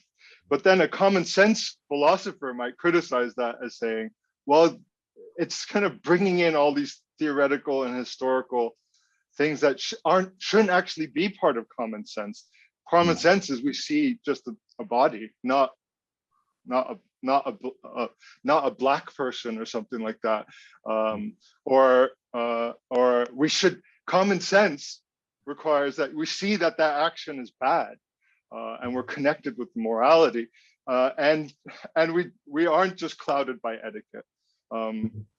But yeah, so maybe we make a distinction between two types of common sense here. Yeah, what do you think? That's my question. What do you think? That's a very interesting proposal, and I mean, you've identified here a certain risk in what I've been doing, namely, in some sense, giving common sense the somewhat short treatment that Adorno has reserved for phenomenology. In a way, just shifting the burden on some other kind of theory. So it is true indeed that I mean, something that actually other people in the Hegelian tradition, let's say, have criticized about Adorno, that there is indeed a certain disconnection also in his practice of social criticism, you might say. So a certain disengagement from society, clearly a disengagement from politics. So indeed, when you point out that common sense is not just something that is a sort of a nest of confusion, but indeed also something that provides some social glue that is, well, maybe not per se problematic. That seems to make, or seems, yeah, to be could be the root of an important point to be made against the more extreme side of Adorno's criticism. And of course, I'm not entirely sure. I mean, Husserl, for example, doesn't look at the natural attitude as thoroughly worthy of critique. Certain things about the natural attitude are fine.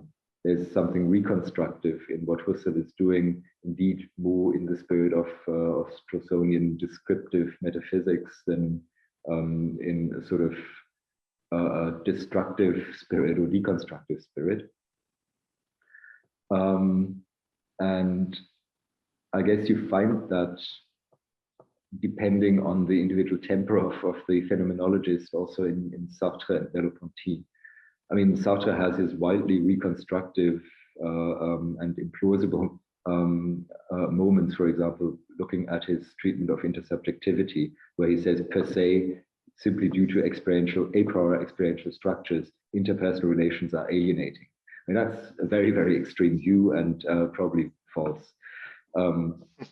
Merleau-Ponty, by contrast, who, and we had that in response to the first question, is more nuanced in that respect and actually says, well, you know, there are certain features of our embodiment that we can't just give up on, or this idea that our agency is just so spontaneous that we can change course at every turn is probably also too extreme.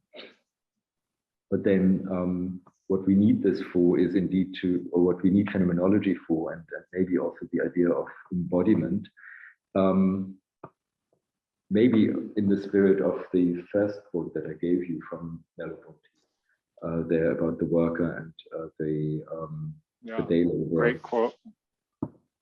So this is in a way what I envisage, as it were. This is how phenomenology can look at the natural attitudes of people who are disadvantaged, for example. And of course, their natural attitude is not a very happy one, you might say, as opposed to somebody who's an Oxford Don or a Cambridge philosopher. So I don't know, somewhere between Austen and G.E. Moore. And I think a lot of this work would have to be descriptive in nature and indeed also not give common sense attitudes just per se short shrift, say this is per se problematic. So I think maybe if you, I think I didn't fully say what I wanted to say about the relation between Sartre and bad faith and free will metaphysics. So looking at the metaphysics of free will as a sort of natural attitude that we think of ourselves somewhere along the lines of determinism, indeterminism, compatibilism in our daily dealings with the world. that might not be particularly problematic because we push stuff around and we can't walk through walls and these kinds of things. And sometimes that is even socially important. We can't stay awake for, I don't know, a week if we need to. On the other hand, of course, maybe that needs to be taken in a less extreme direction than Sartre has it. There is something about our spontaneity that is more immediately connected to freedom than this natural attitude of free will or free will-based natural attitude. So I guess working out what exactly the relation is, the phenomenological importance, the salience of let's say an adherence to free will descriptions of our agency, where they become self-deceptive, for example, and where they are admissible. I think this is just concrete work to be done in a sort of applied phenomenology, you might say, of social attitudes or the social domain. Oh. So it's so yeah. So Sartre is an existentialist phenomenologist, and is it part of, so in taking free will to be part of the natural attitude, that's not part of phenomenology, right? Or is that's like what Sartre and some of these other people are kind of adding to it, and then people label that as existentialist. So Husserl didn't think that, right? No. Husserl was really far away from these things. I mean, sometimes in, let's say, his manuscripts, his research manuscripts, or then posthumously published material like Ideas 2, there are certain indications, even in the conclusion actually to Cartesian meditations. That's where Husserl talks about what self-critical attitudes would be. Now, self-critical attitudes in phenomenology are also sort of multi-act structures. They're not fulfillment structures. They work slightly differently. But they also are not really forms of representation. I think with respect to fulfillment and also critical reflection, for example, in phenomenology, that would be an important cluster of issues that needs to be addressed. Whereas somebody like Adorno and Frankfurt School people in general adhere to fairly traditional ways of thinking about conceptual representation. Of course, phenomenology thinks that's derived from intention. And intentionality is quite rich in what you can do with it, like this fulfillment structure idea illustrates. So let's say it's not just that there has to be something between subject and object, and that is direct, but it makes a difference whether there's one thing or several things between the subject and the object. It adds an entire new perspective, let's say an entirely new normative perspective, for example. And I think much can be learned also from looking at these kinds of structures, because I think this is where the critical potential of phenomenology is located. Yeah, I mean, does Sartre, so in saying that that's part of our natural attitude, is it then that this is part of, so free will is one of the, that we have free will, or, you know, the free willing of our actions is an intentional object that we can basically perceive directly.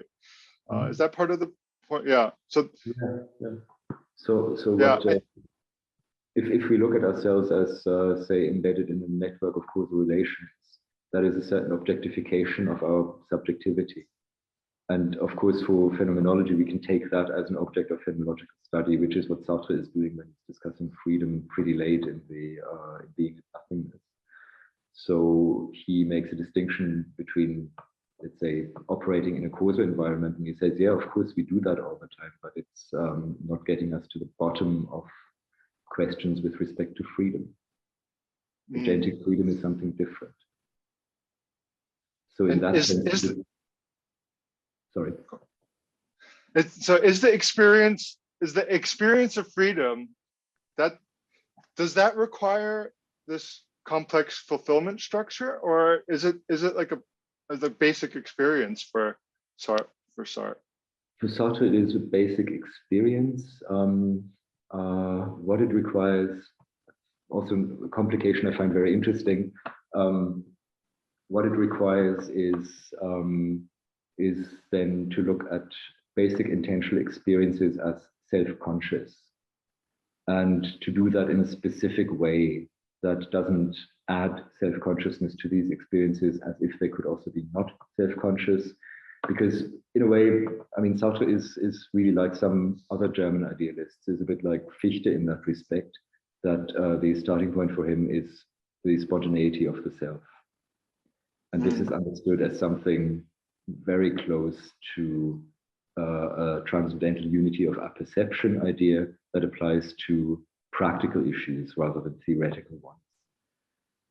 And Fichte is very, very similar in how he then takes a step away from Kant in order to integrate the Kantian project as something that does not fall apart in the theoretical and moral project, for example. And Sartre, though apparently he never read Fichte, seems to have had the same intuition that you need the spontaneous starting point, and then the experience of freedom is in that. The fact that you can experience the world as putting obstacles to your projects, for example, is something that is ab initio present in how we operate as agents. And for him, it has to do with self-consciousness. Self-consciousness, yeah. Husserl is not so explicit on what he thinks self-consciousness is. Sartre, I think, is one of the phenomenologists to go to if you want to read on self-consciousness. Obviously, there's a lot of contemporary literature generally on self-consciousness, but Sartre is still taken very seriously, or again taken very seriously. And for him, agency and the kinds of questions that then also move in the direction of social criticism and the kinds of things that I've discussed with you today, well, they would have to, they would be the ones that are then casting, let's say, this established idea that our agency is in some precarious interaction with our causal environment, where this then can be criticized as a sort of natural attitude that also has self-deceptive sides to it, that actually sort of slows down agency and in a way disperses responsibility, the kinds of things that Sartre finds problematic about bad faith.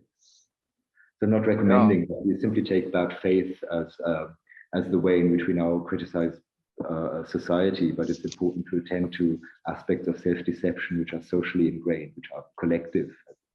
This is what I wanted to say before when I talked about current European attitudes that obviously are here around.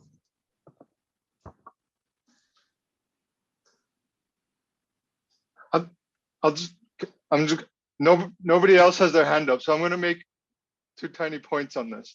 And maybe the first is a suggestion. I guess, so Sartre's point seems to me very interesting. I mean, I knew this about Sartre, but but what it kind of re-emphasizes to me is that there is this connection with common sense. So common sense philosophers like Thomas Reid think that, or at least the way I understand Reid, is that you kind of have this direct awareness of the fact that you have, or your free will, and Locke, the way I understand his arguments, one of his arguments for powers is that well, there are these powers because we can perceive our power to choose and our power to affect the world, and that's what Hume is kind of criticizing in for instance section 7, I think. We don't perceive causation according to Hume, but the argument from Reid and Locke is that we do via our direct perception of our choosing. So I guess the suggestion then is that these common sense, and I guess like you can call Locke is an empiricist philosopher, common sense philosophers and phenomenologists, at least Sartre, would overlap in this way. just my second tiny point was that so people tie free will with responsibility. So they take free will to be a kind of condition of responsibility. And I guess my question was, so if the experience of freedom is basic, according to Sartre and other phenomenologists following Sartre and potentially following common sense philosophy, is the connection with responsibility, is the suggestion that partly the connection with responsibility would then potentially be analyzed phenomenologically as a little bit more complex than the basic experience of freedom? Or does the responsibility come kind of directly with freedom? If it comes directly, then you can respond. Then Husserl and phenomenology can respond to the Adorno problem, the objection, by saying, well, giving us that story, or it looks like your story is that what we get. We can have phenomenology as social criticism via the complex fulfillment structure, and then that would then be potentially the way that you understand responsibility. For instance, also, I mean, the Adorno quote is about our societal and moral responsibilities, and that etiquette clouds us from these responsibilities. Yeah. So is the sense of responsibility that we get with freedom something that we can use a phenomenological analysis to kind of rub out or identify self-deceptions and bad faith and things like that? So, yeah, no, thanks. I mean, that's a really great suggestion to, well, at least make an attempt to think about responsibility in terms of fulfillment. But maybe I start with the common sense philosophy bit.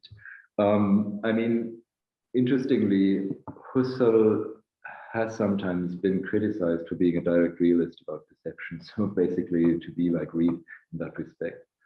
And Adorno also has some comments on it where he sort of half agrees with that and half doesn't agree with that. It's a bit complicated, but it is an aspect about Husserl that Adorno is also aware of. I mean, when you look at Husserl's, at the passages in Logical Investigations where Husserl introduces the eidos, I'm sorry to be so exegetic right now, but this is just a very interesting piece of conceptual work in phenomenology. There are these elaborate engagements precisely with Locke, with Hume, with Mill as the successor of Hume in certain respects, if you like, just basically Hume without the skepticism. Not Reid, but I mean the sort of realism that Husserl is targeting there is still some kind of Platonism that, again, also Husserl has been criticized for adopting against criticism. So what phenomenology is doing has very often a great deal of family resemblance with common sense philosophy, even historical common sense philosophy. And Husserl is quite meticulous also about acknowledging certain debts that he has to figures like Hume.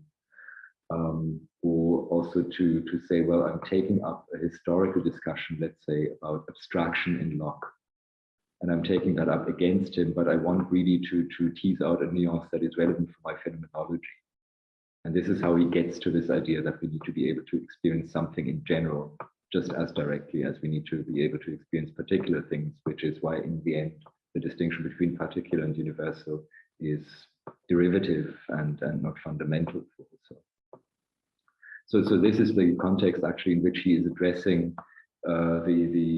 let's say, philosophy of perception of common sense pretty explicitly and intensely. I mean, I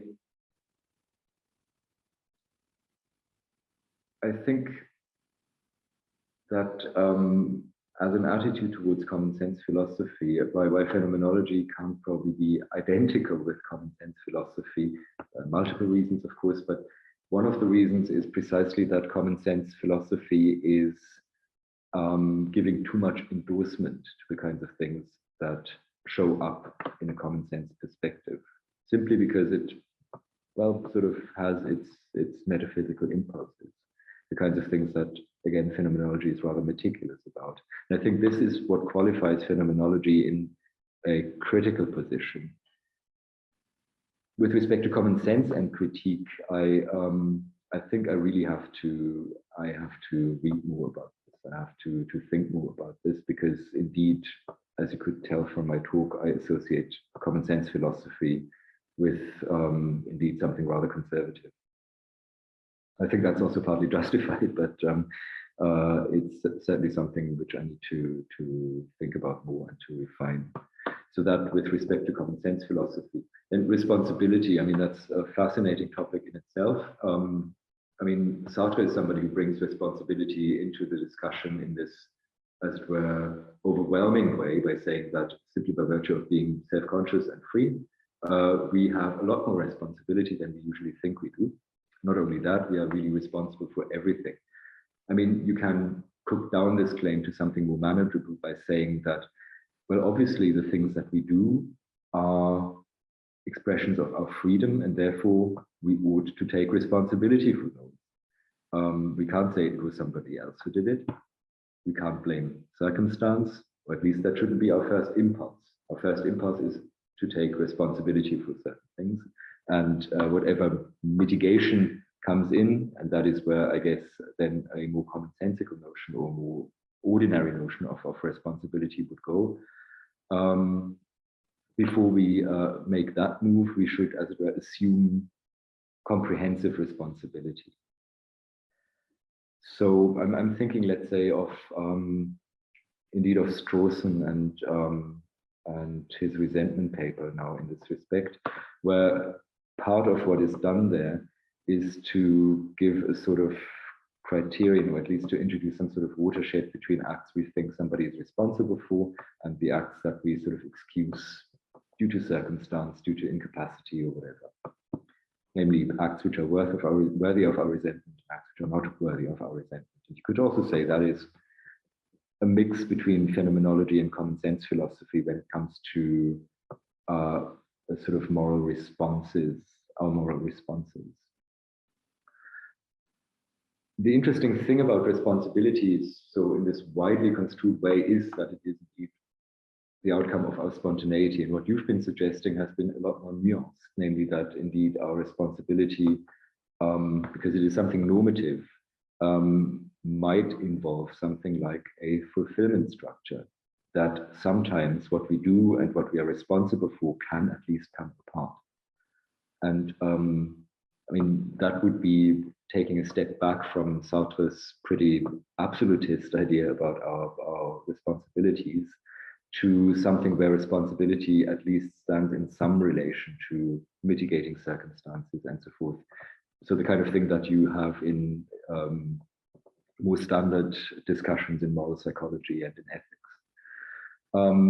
I find this a particularly interesting topic, though, just let me add this as a sort of additional thought to it, because it seems that responsibility itself can be ideologized. So Sartre thought he needs to emphasize our responsibility so that we don't, as well, try to weasel out from underneath the things that we do. But if you look at, let's say, structures that have come out in neoliberal societies, suddenly responsibility distributions arise in organizations, let's say, but also in society at large, where people who are disadvantaged are burdened with a lot of responsibility, with a lot of accountability for things that they are actually quite powerless to do anything about. And this is simply an expression of domination, you might say. So in business structures as they exist in neoliberalism, you might say those at the management level have barely any responsibilities. The responsibilities are really pushed down to basically the people who clean the building. they are a lot more responsible than the CEO, and that is, of course, an ideological distortion of what responsibility is. And it would be interesting to see what you can do about this phenomenologically. My hunch is that you would have to look at responsibility in a way that is not as simple as the Sartrean way of looking at responsibility.